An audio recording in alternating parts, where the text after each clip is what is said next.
Hello friends, welcome to my channel. நீங்கள் புதுசாக இப்போ இந்த சேனல் பார்த்துட்டு இருக்கீங்கன்னா ஐம் தனுஷ். கண்டினியூஸாக நம்ம வந்து கோடிங் ரிலேட்டடான வீடியோஸ், அதே மாதிரி ப்ராப்ளம் சால்விங் வீடியோஸ்லாம் வந்து போட்டுட்ருக்கோம். ஸோ அதனால் இப்போ ஒரு ஸ்டார்டிங் வீடியோவாக நான் வந்து இம்ப்ளிமெண்டேஷன் ப்ராப்ளம்லேருந்து ஸ்டார்ட் பண்ணலான் இருக்கேன்.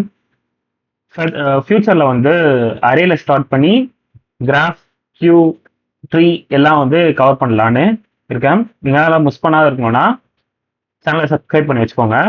ஸோ தட் நான் போடுற வீடியோஸ்லாம் உங்களுக்கு வரும். இப்போ இம்ப்ளிமெண்டேஷன் ப்ராப்ளத்தில் ஃபர்ஸ்ட்டாக வந்து சார்ட்டிங் பார்க்கலாம். சார்ட்டிங்கில் வந்து இன்னைக்கு வந்து வீடியோவில் செலெக்ஷன் சார்ட்டிங்கிறது ஒரு அரேல ட்ராவர்ஸ் பண்ணி ஸ்வாப் மூலயமா ஒரு அரேவை வந்து சார்ட் பண்ணுற டெக்னிக். இது வந்து ஒரு இம்ப்ளிமெண்டேஷன் ப்ராப்ளம்.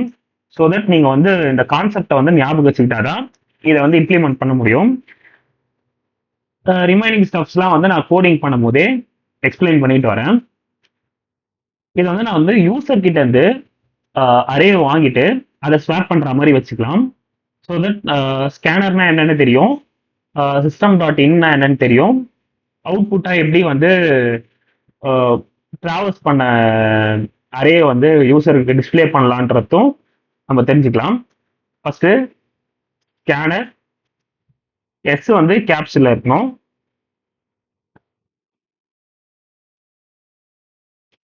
இதுல ஏன் வந்து இப்போ எரர் அடிக்குதுன்னா, இது வந்து நான் பேக்கேஜ் வந்து இம்போர்ட் பண்ணல. ஜாவால எல்லாத்துக்குமே ஒரு பேக்கேஜ் இருக்கு. கனெக்ஷன்றது ஒரு பேக்கேஜ், ஸ்கேனர்ன்றது ஒரு பேக்கேஜ்.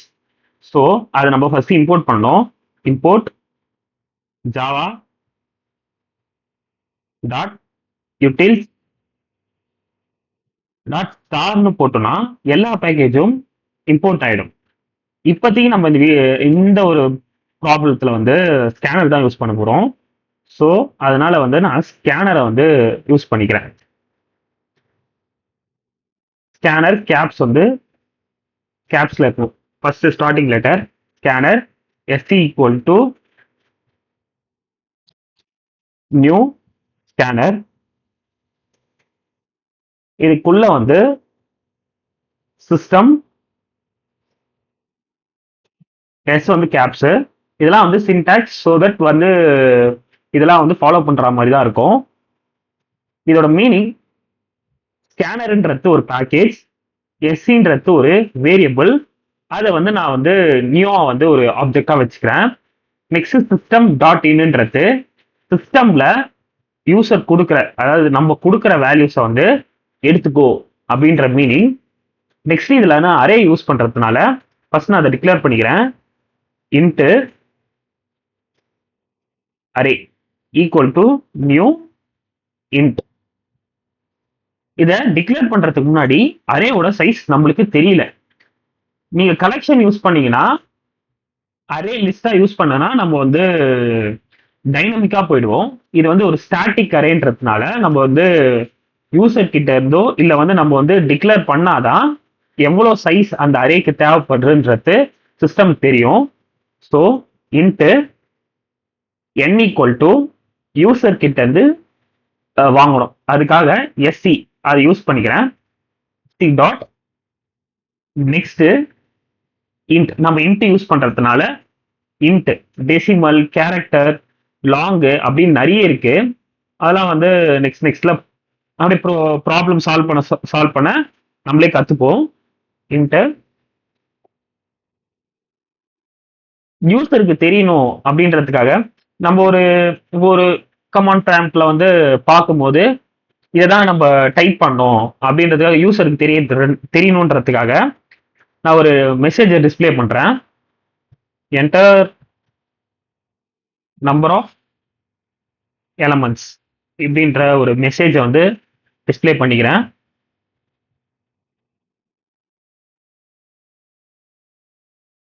நெக்ஸ்ட் அந்த அரேக்குள்ள என்ன டிக்ளேர் பண்ணிக்கிறேன். இப்போ இன்ட் அரே, இந்த அரேன்றது ஒரு இன்டீஜர் தான் வாங்கிக்க போது. நியூ இன்ட் எத்தனை வாங்கிக்க போகுதுன்னா, ஃபார் எக்ஸாம்பிள் யூசர் 5 கொடுத்தானா 5 ஸ்பேஸை வந்து அலோகேட் பண்ணிக்கோ. இதான் ஒரு மீனிங் இதுக்கு. நெக்ஸ்ட் வாங்கின அரேவை ஃபார் எக்ஸாம்பிள் இப்போ யூசர் வந்து என்டர் பண்றான். ஒரு 1ல இருந்து ஒரு 5 நம்பர்ஸ் வந்து என்டர் பண்றான்னா அதை நம்ம யூசர் கிட்ட இருந்து கமாண்ட் ப்ராம்ப்ட் மூலயமா வாங்கி அதை வந்து அந்த அரேல ஸ்டோர் பண்ணும். அதுக்காக நான் ஒரு ஃபார் லூப் யூஸ் பண்ணிக்கிறேன். Int i equal to 0 i lesser than n. For example 5 number கொடுக்குறான்னா 0ல ஆரம்பிச்சு 4 வரைக்கும் தான் போகணும். அதை தாண்டி போயிடக்கூடாது அந்த லூப். ஸோ அதனால லெசர் தென் n கொடுத்துக்கிட்டு அரேல நான் ஸ்டோர் பண்றேன். Array of i equal to sc dot next int. நம்ம ஒரு தடவை இதை டிக்ளேர் பண்ணிட்டா போதும். அதே ஆப்ஜெக்ட் நம்ம நெக்ஸ்ட் யூஸ் பண்ணிக்கலாம் அந்த வேரியபிள.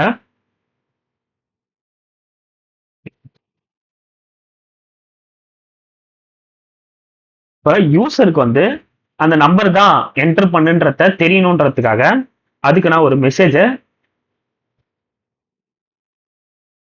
இந்த இடத்துல எரர்ன்றத போட்டிருக்கோம். இந்த இடத்துல அவுட் சிஸ்டம் அவுட் println. இதுலயே உங்களுக்கு மீனிங் தெரியும். சிஸ்டம் இன்னுக்கும் அவுட்டுக்கும். சிஸ்டம் இன்னுன்றது வாங்கறது, சிஸ்டம் அவுட்ன்றது நம்ம வாங்கினதை இல்ல நம்மளுக்கு கொடுக்கணும்னு நினைக்கிற மெசேஜோ இல்ல நம்பரையோ அதை டிஸ்பிளே பண்றது தான் சிஸ்டம் டாட் அவுட் println. இதுல என்டர் எலமெண்ட்ஸ்.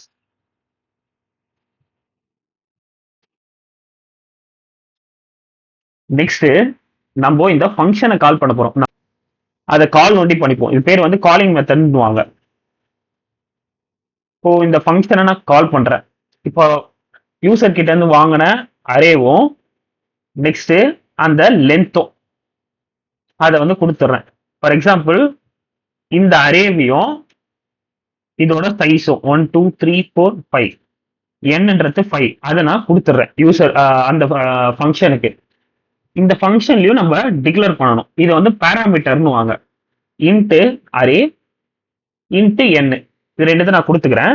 நெக்ஸ்ட் இந்த ஃபங்க்ஷன்ல ஏதோ ஒரு ப்ராசஸ் நடக்கும். ப்ராசஸ் முடிச்சுட்டு நம்ம வந்து அதை சார்ட்டடா ஒன்று வரும். அதை நம்ம வந்து டிஸ்பிளே பண்ணோம்ல.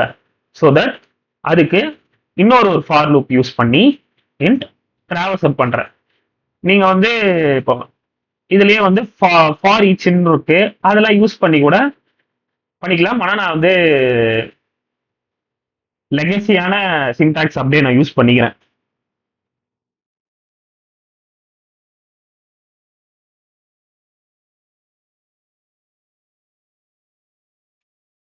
சிஸ்டம் டாட்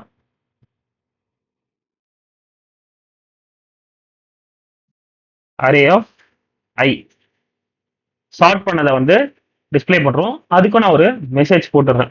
நீங்க வந்து நான் இப்போ விஎஸ் கோட்ல கம்பைல் பண்றதுனால இதெல்லாம் நான் பண்ணிக்கிட்டு இருக்கேன். இப்போ நீங்க வந்து ஒரு காம்படேட்டிவ் கோடிங்லாம் போறீங்கன்னா கண்டிப்பா அவங்க வந்து லீட் கோட் அந்த மாதிரி ஒரு கம்பைலர்ல தான் கொடுத்துருப்பாங்க. ஸோ அதனால மெயின் ஃபங்க்ஷன்லாம் இருக்காது. நம்ம வந்து அதுக்கு தேவையான ஃபங்க்ஷன்ஸ் ஒண்டி நம்ம எழுதினா போதும். அதனால இந்த மெசேஜ் இதெல்லாம் வந்து இப்போ நம்ம அண்டர்ஸ்டாண்டிங்காக கொடுத்துக்கிறேன். நம்ம காம்படேட்டிவ் கோடிங்லாம் போச்சுனாலோ இல்லை வந்து பிளேஸ்மெண்ட்லாம் வந்து அட்டன் பண்ணனாலோ இதெல்லாம் வந்து போட தேவையில்லை. அதே மாதிரி என்னடா இவ்வளோ பேசிக்ல இருந்து சொல்றான்னு நினைச்சுக்காதீங்க. பார்க்குறவங்க நிறைய பேர் இப்போ ஒரு ஃபர்ஸ்ட் இயர் ஸ்டூடெண்டாகவும் இருக்கலாம். அவங்களுக்குலாம் வந்து டக்குன்னு வந்து இந்த சின்டாக்ஸ்லாம் வந்து விளங்காது இருக்கலாம். அதனால வந்து சிஸ்டம் டாட் அவுட் நாட் பிரிண்ட்லாம் என்ன, பேக்கேஜ்னா என்ன, அதனால ஃபுல்லாக சொல்றேன். ரிமைனிங் வீடியோஸ் வரலாம் அதில் வந்து கொஞ்சம் கொஞ்சமாக கம்மி பண்ணிப்போம். ஏன்னா பைனரி ட்ரீ கியூலாம் போச்சுன்னா வந்து சின்டாக்ஸ் அதோட மெயின் சின்டாக்ஸ் கோர் சின்டாக்ஸ் சொல்றதுக்கே வந்து ஒரு வீடியோ ஃபுல்லாக போயிடும்.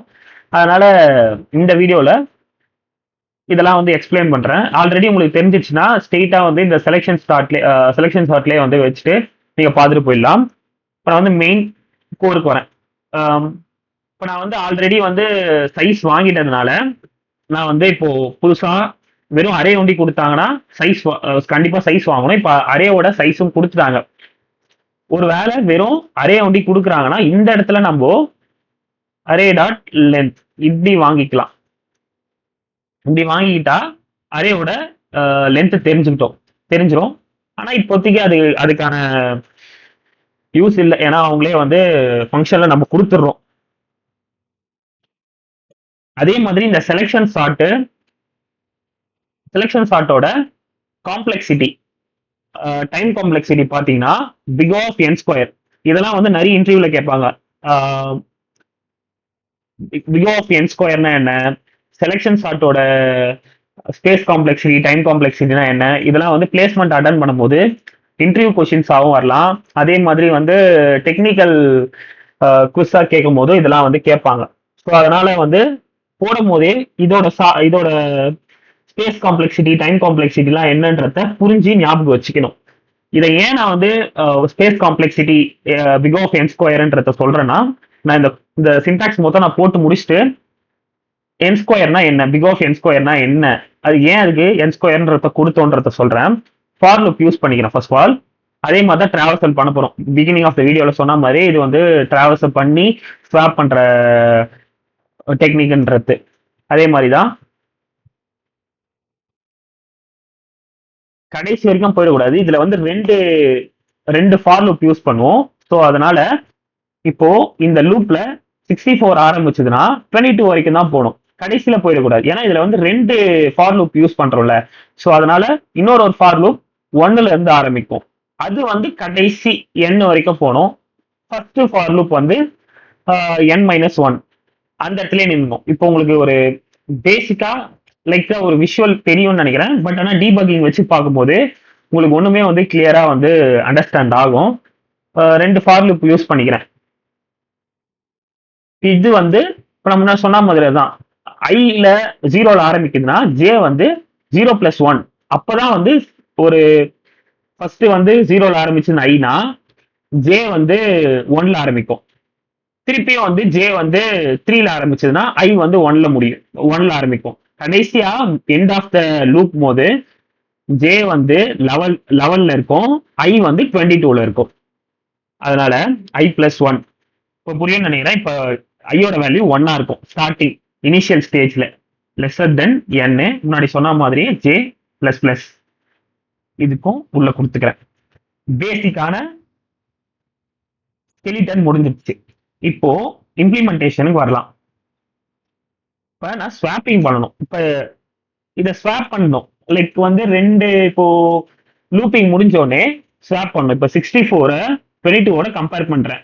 இது ரெண்டுத்துல எது பெரிய நம்பர்? 64. அதனால 64 இடத்துல 25யும் 25 இருக்கிற வேண்டிய இடத்துல 64ம் வந்துடும். 25 64 12 22 11. இப்போ புரியும்னு நினைக்கிறேன். அதுக்காக அதை இம்ப்ளிமெண்ட் பண்றதுக்கு மினி இண்டெக்ஸ் இப்படின்னு வச்சுக்கிறேன். மினி இண்டெக்ஸ் நான் கேமல் கிளேஸ்ல வச்சுக்கலாம். மினி இண்டெக்ஸ் ஐல ஆரம்பிக்கிறேன். ஃபார் லுக்குள்ள ஒரு கண்டிஷன் செக் பண்ண போறேன். If array of I, array of j lesser than array of mini index.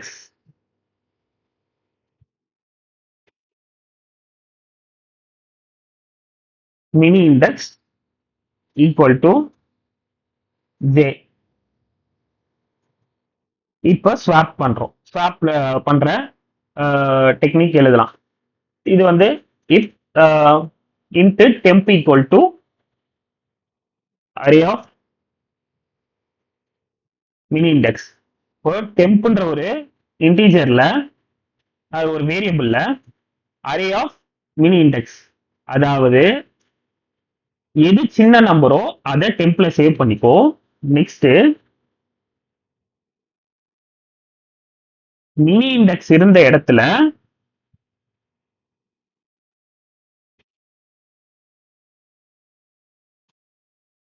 Array of ஐய சேவ் பண்ணிக்கோ. அரே ஆஃப் ஐ இருந்த இடத்துல டெம்பை சேவ் பண்ணிக்கோ. ஏன்னா இப்படி குழம்புதுன்னு நினைக்காதீங்க. இப்போ ஈஸியா புரியும் பாருங்க. ஃபார் எக்ஸாம்பிள் நான் ஃபர்ஸ்ட் ஐல வந்து 64 வச்சுக்கிறேன். வச்சுக்கிட்டு ஃபார் லுக்குள்ள ஜேக்குள்ள வரேன். ஜேக்குள்ள வரும்போது என்ன வேல்யூ இருக்குன்னா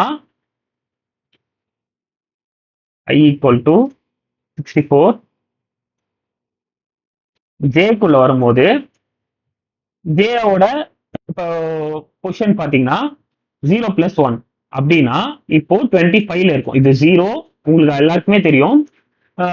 இப்போ அரேயோட பொசிஷனிங் எப்படி இருக்கும்னு பாத்தீங்கன்னா 5 கொடுக்குறான்னா 0 1 2 3 4 இப்படிதான் இருக்கும். ஸோ அதனால 0+1 1 ஜே ஈக்குவல் டு 25. இப்போ இந்த இஃப் கண்டிஷனுக்குள்ள வரும். இஃப் கண்டிஷனுக்குள்ள வரும்போது அரே ஆஃப் ஜே, ஜேன்றது இப்போ என்ன, ஜே ஈக்குவல் டு 1.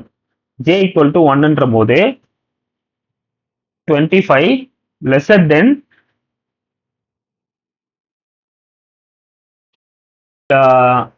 ஐயோட value 0. Array of 0. Array of 0னா என்ன, 64. இது கண்டிஷன் இப்ப கரெக்ட் ஆகுது. இப்ப மினி இண்டெக்ஸ் என்ன ஆகும்னு பாத்தீங்கன்னா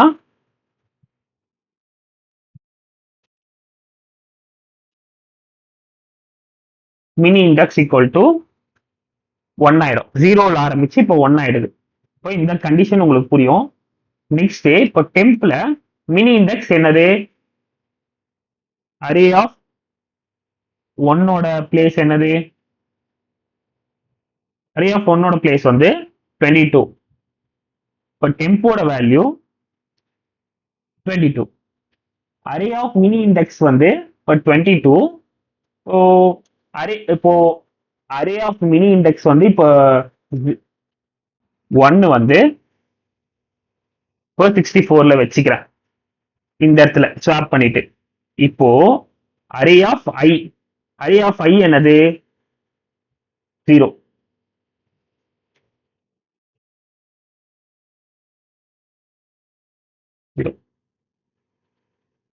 அரே ஆஃப் 0னா இப்போ 22. எண்ட் ஆஃப் த கண்டிஷன்ல இப்போ எப்படி இருக்கும்னு பாத்தீங்கன்னா 25 64 12 22 11